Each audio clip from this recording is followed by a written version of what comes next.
Hey guys, I know it's late, but I wanted to attempt to at least do a action review for The Gifted, season one, episode seven, extreme measures.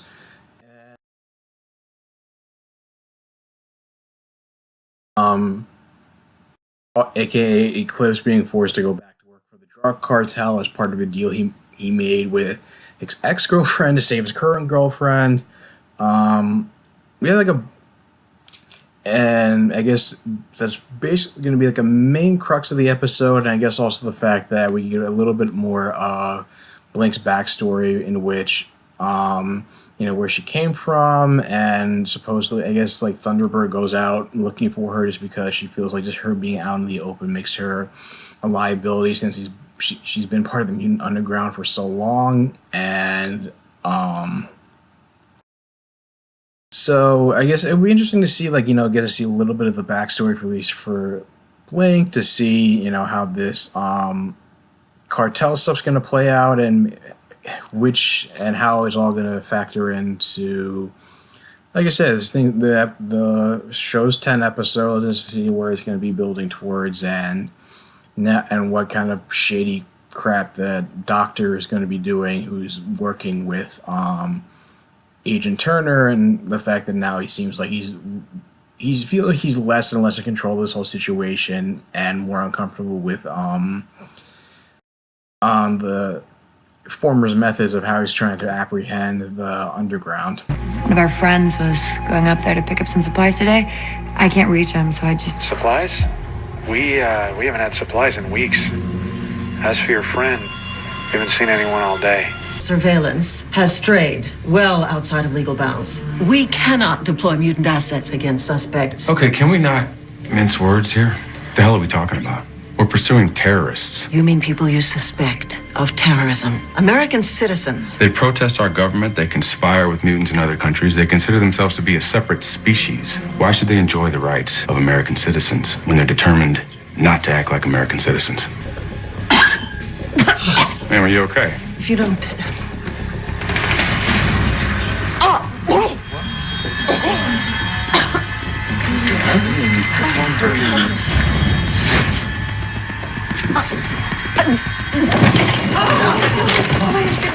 Call 911. I'm a doctor. Appears to be having a stroke. Let's give her a little room. Let's get an ambulance here right away.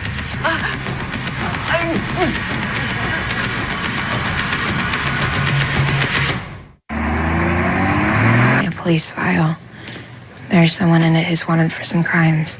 He thinks it might be you. Seriously? The police description says something about image manipulation. It did? How's that? Wes, if it is you, I need to know.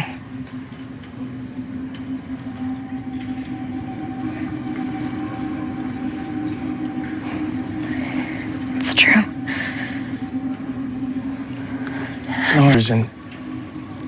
And this group of guys found me and they let me join their crew.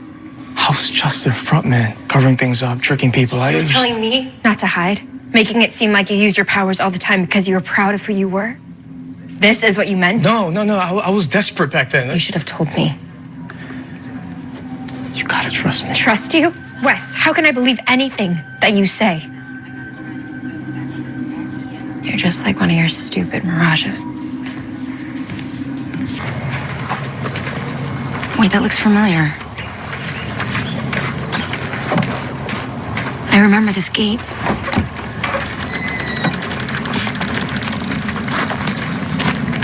That's the farmhouse.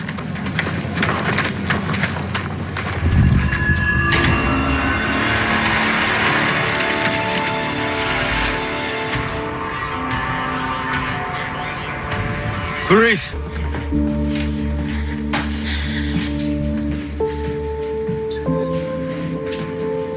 Grace, I'm sorry.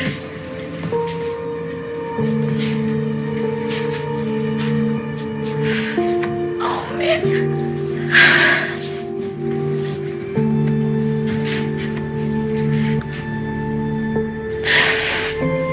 No.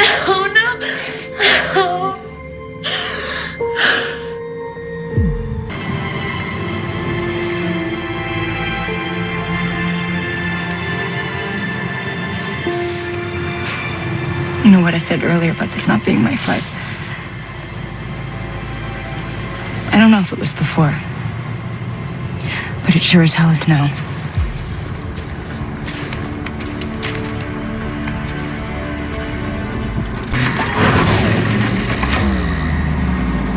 That's a cool power.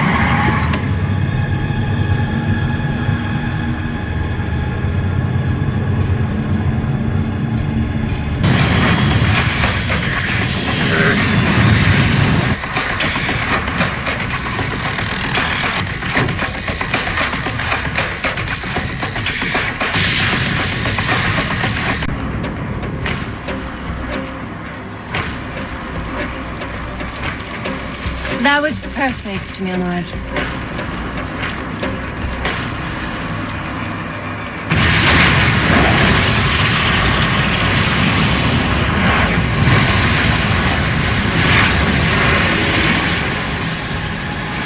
Let's go. Wait, don't you want to talk? No, he can save himself. They're a guy from now on. Anyway, they discussed it and they decided to cut me some slack. I'm sorry. Thanks for the talk. So you can stay? Actually, there's a group on Augusta Station tomorrow. They asked me to join them. Then you're leaving. Yeah. Sorry for interrupting and have a lovely dinner.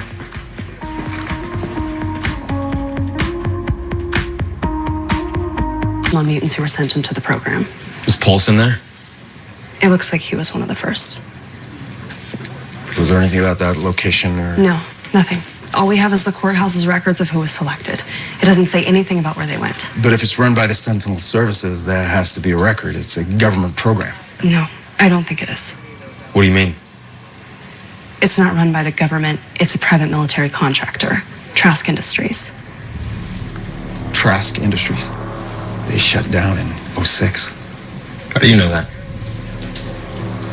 My father worked there for 35 years. Your father worked for Trask. You think he has something to do with all this?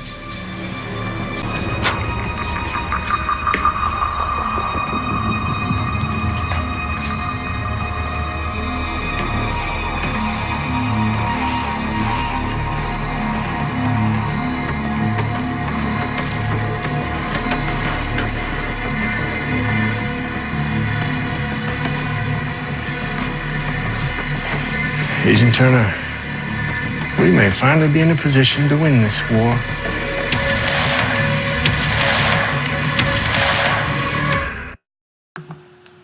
Okay, since this was interesting because I figured that this would be a more Blink-centric episode, but it still kept the whole like ensemble thing, and I guess it would be natural if they do that. Like I said, it's 10 episodes. They want to get everybody involved. Thunderbird trying to go and have her come back to the team wasn't working just because of we need you, and she talks about how she feels like the false memories are like living a soap opera, and she doesn't want to feel like she's just basically a mutant taxi just on the team. And she was trying to figure out from episode 2 like the general area for why those portals kept opening in the same place when she lost control of her powers. And with Thunderbird's help, they were able to track down an old foster home where she grew up as a teenager, and I guess the foster parents were taking in mutants like her, but I guess, and Thunderbird using his abilities is able to have almost like flashbacks of the house being raided and trying to warn Blink that it may not be safe, and she doesn't want her to go in and see what they saw firsthand was blood stains and bullet holes, and basically are presumably dead. So at least now it's kind of like she's given a solid resolve for being on the team again, and not just because of the fact that. And not just to just serve as a mutant taxi. Now she feels like she has a stake in this fight now, and of course, I'm glad it didn't take that long for Polaris to figure out that Marcos was up to something, and he was calling to follow up. He said like, "Oh, we need to go get supplies," and Marcos was like, "Oh, I'll volunteer. I'll be the one to go to do that." And then Polaris calls to follow up and says like, "We haven't seen Marcos. We haven't had supplies for weeks." And then she notices talking to Dreamer saying, "Oh, his medallion's gone," which is something he used as a keepsake for when he was part of the drug cartel, because she remembers that's something he used to wear on him when they were first introduced. And it was like before they were romantically involved, at Polaris and Marcos, and back, and you know, she was just mentioned, and how Marcos was originally recruited because of how okay, you can smuggle drugs like across the border, you can help smuggle mutants, like we've seen you do some of that, and they just want him. They feel he'll be a better use of fighting for a cause than like peddling drugs the rest of his life. But of course, Carmen, the ex, wants to like rein in on the deal about getting information about how Marcus had to approach Carmen about figuring out like where Polaris is being held captive, and considering she's pissed about being left. Marco's leaving her for Polaris, that she's basically kind of enjoying, you know, bringing him back into the fold. And not only that, but also just, you see how he's like kind of toying with him and like knowing how to like push his buttons, and there's kind of like has like still like even she doesn't like love him, but still like a possessive nature towards him, especially how the way she's able to like push his buttons to when they go to bust that drug cartel and he's like setting everything on fire, and you can tell like he's getting a adrenaline rush off of it, and then he takes that kiss on the cheek to the point where Polaris is able to put two and two together, and it takes Dreamer to go to, I guess, like Carmen's like mansion, where Dreamer uses her powers of memory manipulation to figure out where the cartel is going and where the whole deal's going down. And naturally Polaris is so angry and disgusted at what she's seen that she doesn't even want to just meet so much as like just meet up with him or just have anything to do with and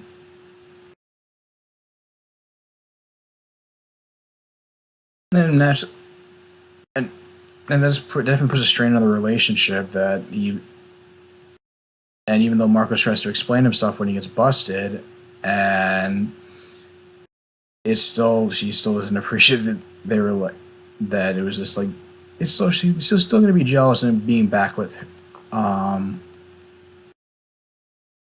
her boyfriend's back with her, kind of back with her ex, but I don't know.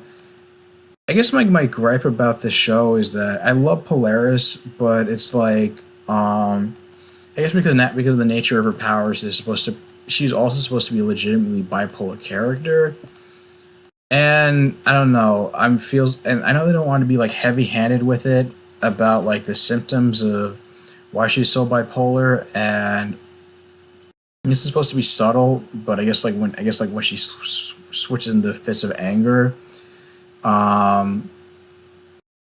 It's like when I guess that's the indicator that that's what she's doing, but it also feels like, when it's like you just feel like, is he really becoming bipolar, or is this a matter of just, she's naturally just getting pissed and more hot-headed? That's what have trouble reading into. And the whole thing with West lying about being part of some like criminal group, about how he uses delusions for theft just to get by.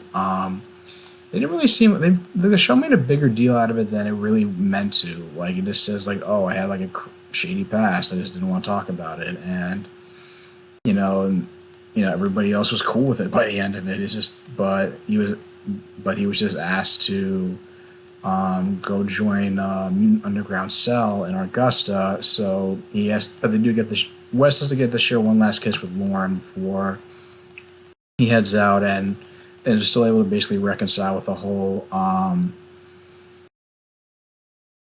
struck her family, especially when Reed sees like all these files of like all the people that have been brainwashed in this program, or at least like the people that are specific mutants that are hunted for their specific abilities, and why Wes came up and just thinks that, and basically being an overprotective father and didn't want him to do anything to put his daughter in jeopardy. And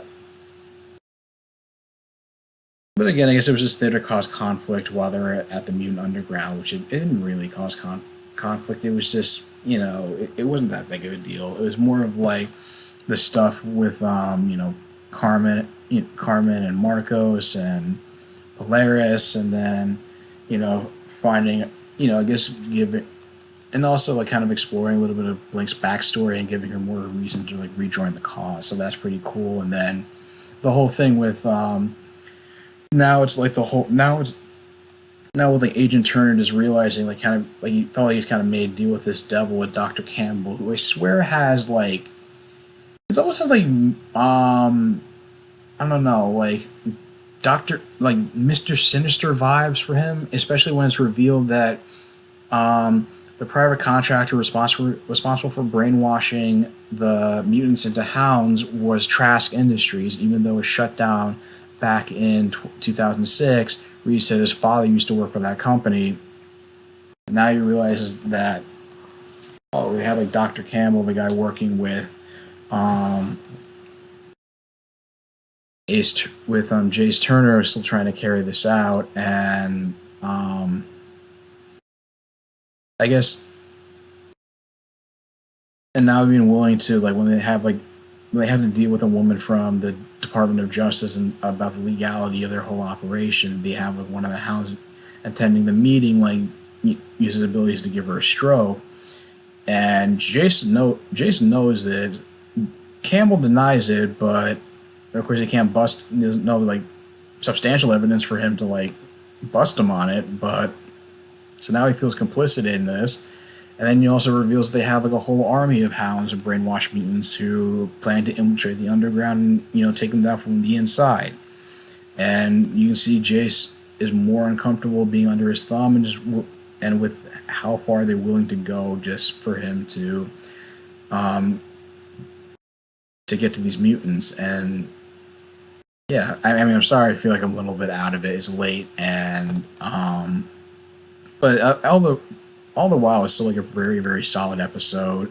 It's not quite what I was expecting. I thought it would get a little bit more from Claire, from Blink, and but not so much. I mean, she did but I did like the Jamie Chung did give a good performance in spite of her lack of screen time, and I look forward to seeing how having a reference to the X-Men movies Trask and what role they're going to play in this version of the X-Men universe. So what do you guys think of the episode? Leave your thoughts in the comments down below. If you like this video, like, share, and subscribe, and I'll talk to you guys soon. Take care.